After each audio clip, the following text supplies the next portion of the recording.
Très heureuse de vous retrouver pour cette nouvelle édition sur Speedline TV. Mesdames et messieurs, bonsoir et bienvenue dans ce journal au sommet. Conrad Gbagidi, le nouveau président du Conseil économique et social, a animé la cérémonie des couleurs ce lundi, occasion pour lui de prodiguer quelques conseils à son personnel, plus de précisions en début de journal. L'anglais est aujourd'hui la langue de référence dans de nombreux domaines. Sa maîtrise est devenue un atout majeur pour les francophones, le permettant d'accéder à des opportunités. Vous suivrez dans cette édition les explications de consultants linguistiques. Au cœur de l'actualité internationale en Ouganda, un deuxième décès lié à la nouvelle épidémie d'Ebola a été enregistré ce samedi.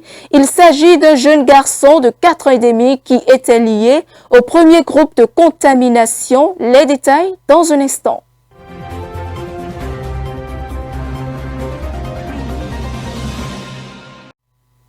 À nouveau, bonsoir. Le nouveau président du Conseil économique et social a présidé la cérémonie des couleurs ce lundi. À l'occasion, Conrad Gbagidi a prodigué quelques conseils au personnel militaire et civil tout en insistant sur la ponctualité au service et à l'aménagement responsable des bureaux. Plus de détails dans ce reportage signé Romarek Dossa et Bernardin Bounbo.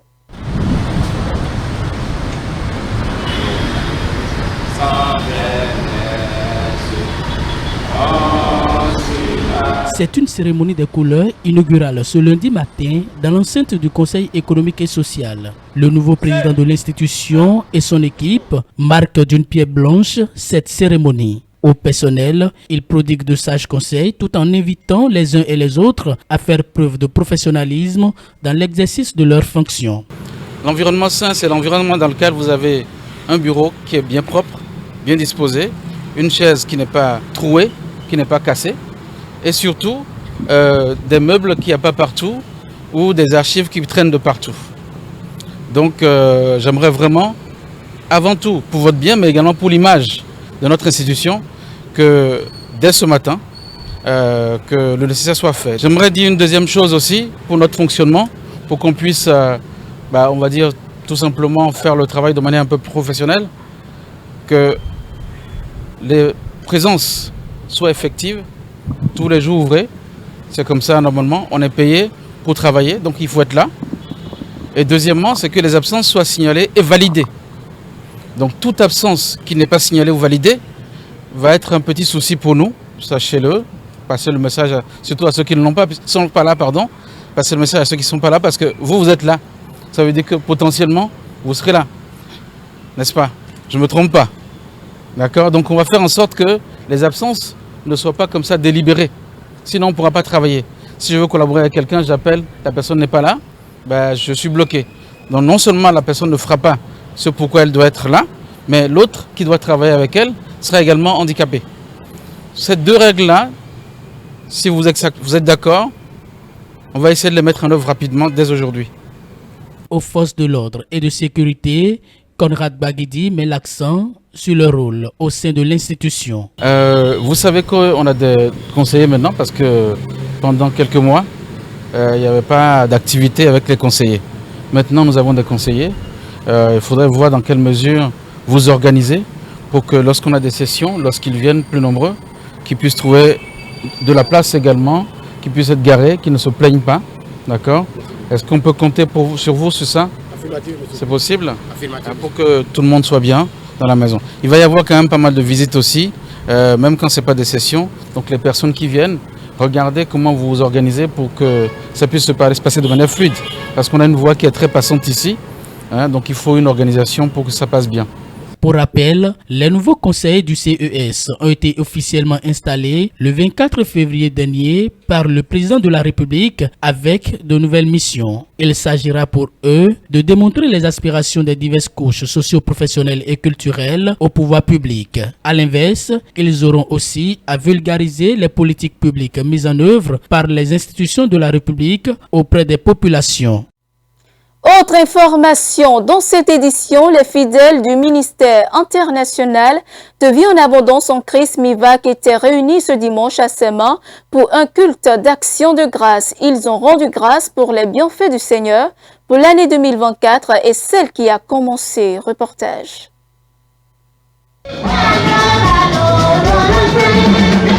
Joie et reconnaissance, ce sont là les sentiments manifestés des fidèles du ministère international de la vie en abondance en Christ. C'est dans cette atmosphère que les fidèles sont réunis pour un culte d'action de grâce. Une occasion spéciale pour témoigner leur gratitude à Dieu pour ses bienfaits dans la vie de chaque fidèle. Nous avons rendu grâce pour tout ce qu'il a fait dans nos vies durant l'année 2024 jusqu'à présent.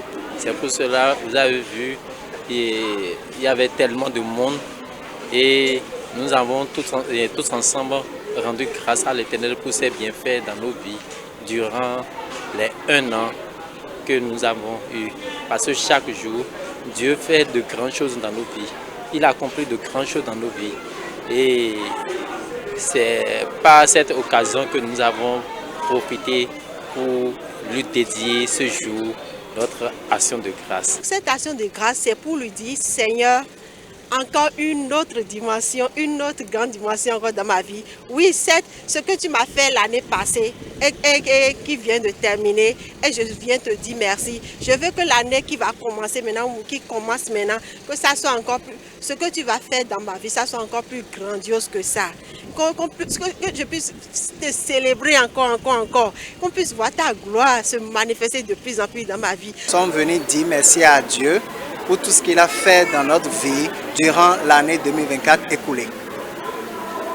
Alors moi particulièrement, je suis vraiment ému de cette journée parce que vraiment tous ceux qui sont venus aujourd'hui ont ressenti cette joie-là. Nous sommes tous dans la joie. Et nous avons pu reconnaître à Dieu ce qu'il a fait pour nous pendant toute l'année écoulée, pendant déjà les 2 premiers mois que nous avons fait dans la nouvelle année. Et nous sommes venus lui rendre grâce. Et vous voyez, nous sommes tous en joie. Ce culte d'action de grâce est aussi un moment de renouveau spirituel pour l'ensemble de la communauté religieuse. Le couple prophétique Soinon exhorte l'Assemblée à exprimer sa reconnaissance au Seigneur de façon continue. Et ce jour, nous sommes réunis entre frères en Christ pour honorer et pour glorifier le nom de Jésus-Christ. Car il fait toujours le meilleur pour nous et nous nous rendons grâce. La Bible nous dit dans Éphésiens 5, verset 20, que nous devons rendre continuellement grâce au Seigneur pour tout ce qu'il fait. Et c'est ce que nous sommes en train de faire actuellement. Nous rendons grâce car il fait vraiment beaucoup.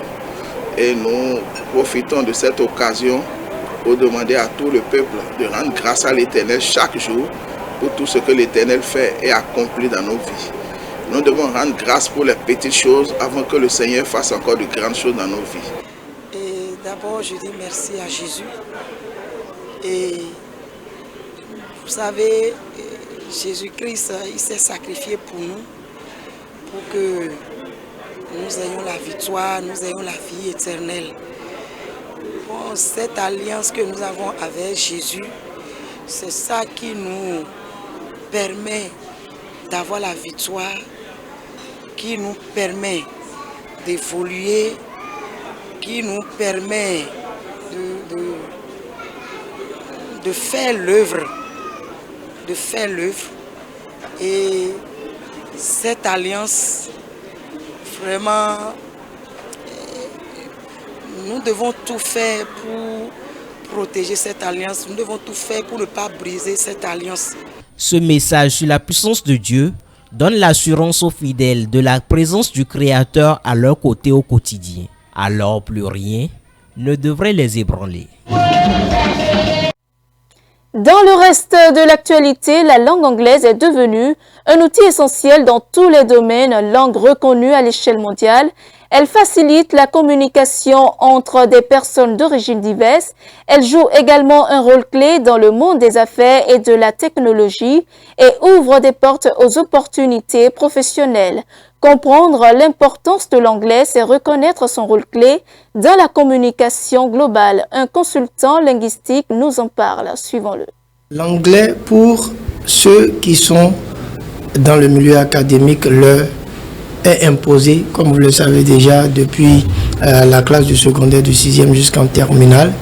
Et aujourd'hui, si vous devez continuer vos études à l'université, notamment en master et en thèse, vous devez présenter une attestation qui prouve que vous avez une maîtrise de la langue anglaise. La perception qu'ont les jeunes de l'anglais aujourd'hui, je dirais qu'il y a des jeunes pour qui la langue est une passion, notamment en écoutant la musique occidentale en anglais, qui sont vraiment passionnés par le R&B, le hip-hop et le soul.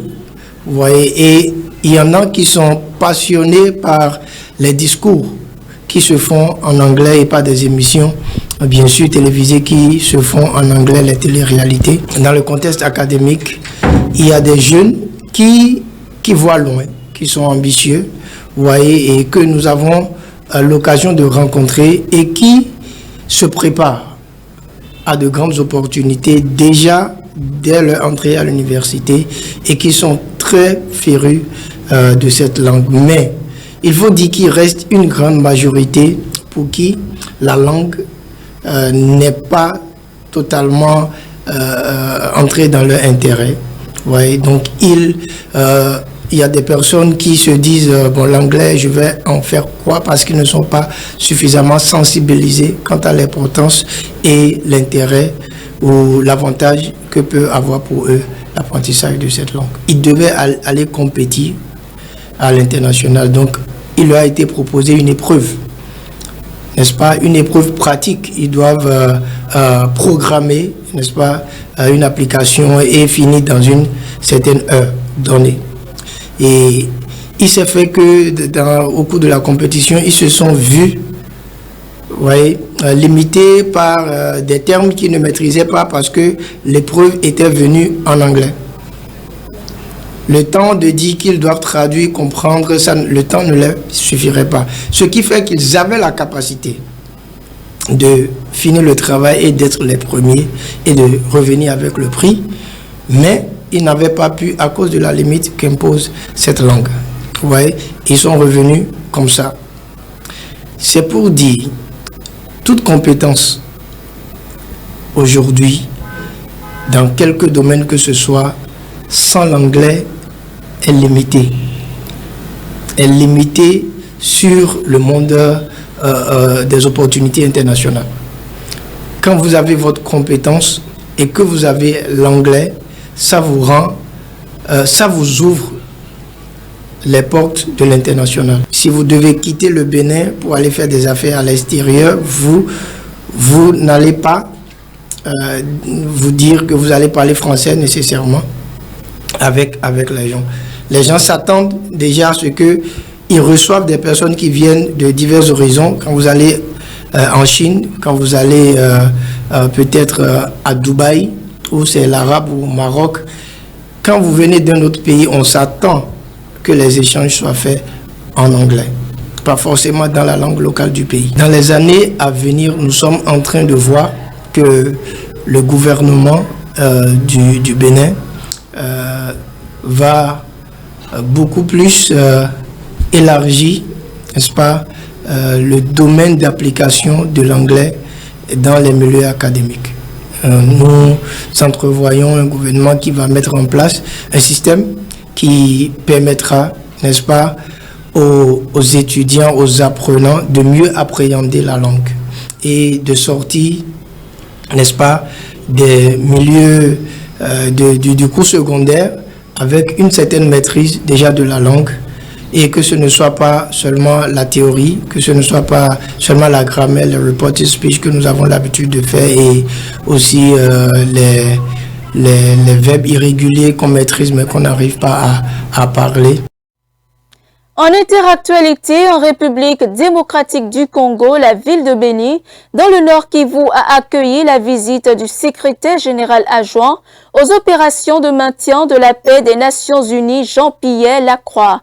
Il s'est entretenu avec les autorités provinciales et les casques bleus déployés dans cette zone où les tensions restent vives. Le reportage.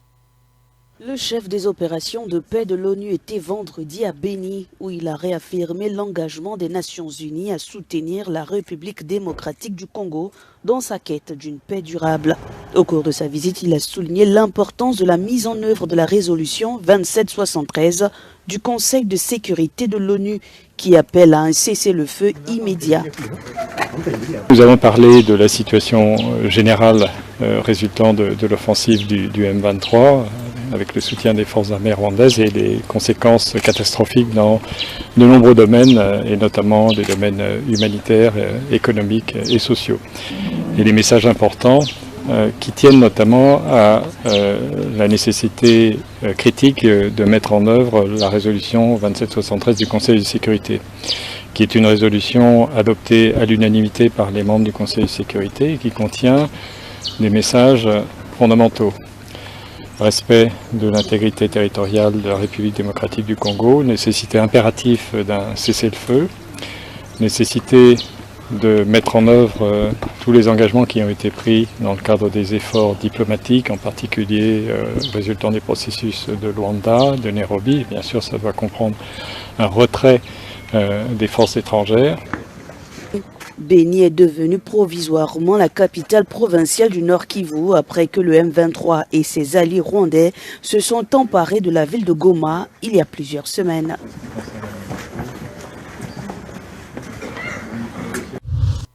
Un enfant de 4 ans et demi est décédé des suites d'une contamination au virus Ebola en Ouganda, confronté à une nouvelle épidémie depuis fin janvier. Ce pays d'Afrique de l'Est avait confirmé 9 cas de la souche Ebola-Soudan du virus, dont celui d'un infirmier. Suivant.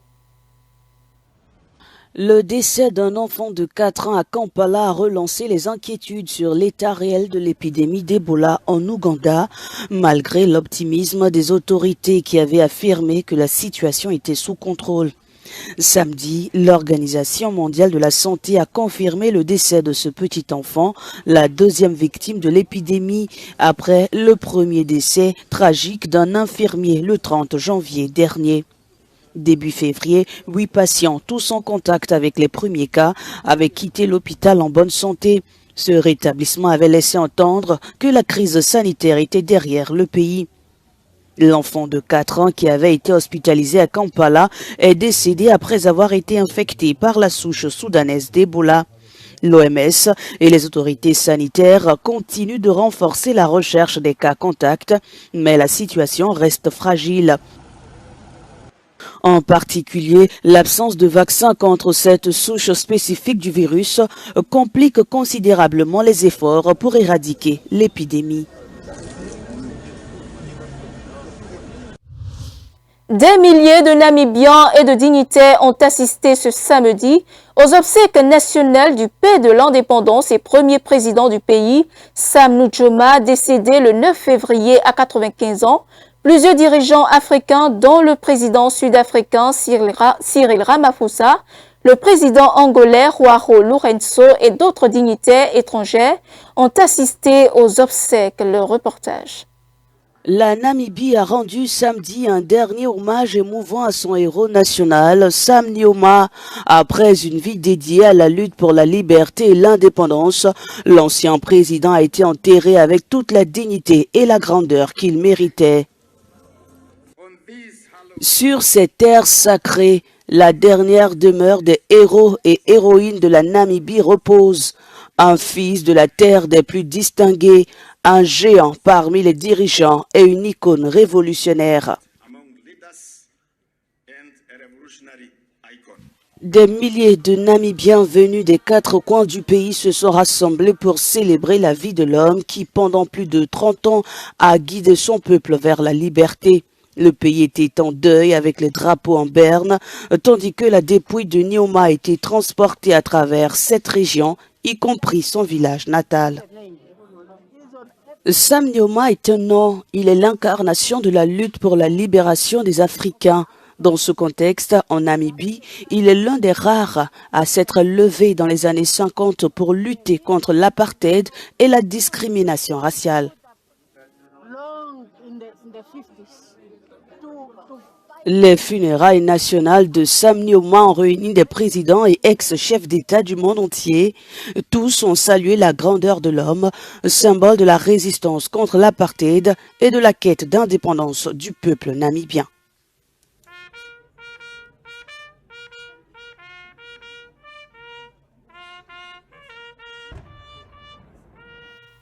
La trêve dans la bande de Gaza est de nouveau menacée. Un bras de fer oppose Israël et le Hamas sur la prolongation de la première phase du cessez-le-feu qui a débuté le 19 janvier dernier. L'Égypte dénonce la décision israélienne et avertit des graves conséquences humanitaires suivantes. La bande de Gaza une nouvelle fois privée d'aide humanitaire. Israël a renvoyé dimanche en Égypte un convoi transportant des vivres et autres fournitures pour l'enclave palestinienne. Au cœur de la décision, la prolongation de la trêve conclue en janvier et qui a pris fin samedi. Mais l'Égypte a condamné ce nouveau blocus. En ce qui concerne la deuxième phase, comme je l'ai dit, chaque partie doit remplir ses obligations et un accord a été signé. Il doit être mis en œuvre et inclure le flux complet de l'aide. L'utilisation de l'aide comme arme de punition collective et de famine ne doit pas, ne peut pas et ne devrait pas être autorisée ou acceptée. Et cela représenterait une violation flagrante et explicite du droit humanitaire international.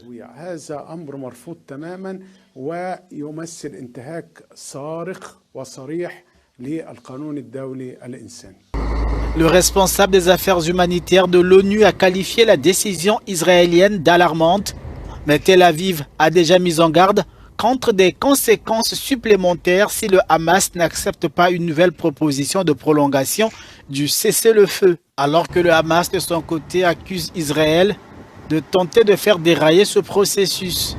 C'est dans ce contexte que l'émissaire américain Steve Witkoff est attendu dans la région.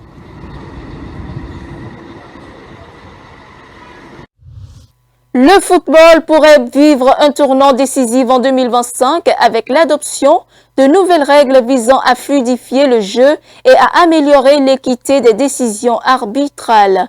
La FIFA et l'IFAB se sont réunis ce samedi à Belfast pour statuer sur plusieurs propositions dont certaines ont été déjà expérimentées en compétition. Plus de précisions dans ce reportage. Le football fait sa révolution. L'International Football Association Board a décidé d'introduire de nouvelles règles du jeu, des mesures prises samedi lors de sa 139e Assemblée générale annuelle. Désormais, tout gardien qui tentera de garder le ballon plus de 8 secondes sera sanctionné d'un corner pour l'équipe adverse, alors que les arbitres pourront expliquer à haute voix une décision prise après un contrôle VAR prolongé. Pierluigi Collina gave a report on that. Pierluigi Collina a fait un rapport à ce sujet. Je pense que nous avons effectué 2 tests lors de la Coupe du Monde féminine U20 de la FIFA. Des tests qui se sont révélés très positifs. Je pense que la technologie a également été très bien accueillie par les entraîneurs. Je pense donc qu'il s'agit d'une étape importante dans la démocratisation de cette technologie et de l'arbitrage. En collaboration avec la division innovation de la FIFA, nous allons étudier comment réduire le prix, mais aussi comment le mettre à la disposition des associations membres qui le demandent depuis longtemps. Elles n'auront peut-être pas les moyens de s'offrir la VAR, mais nous espérons que ce système les aidera à prendre des bonnes décisions sur le terrain.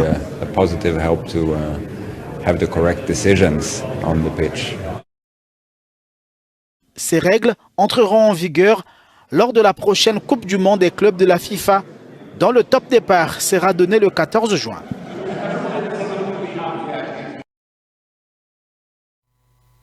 C'est ainsi se referme ce journal. Merci de l'avoir suivi. Suivez-nous en continu sur speedlinetv.bj/live et sur nos différents canaux digitaux Facebook et YouTube.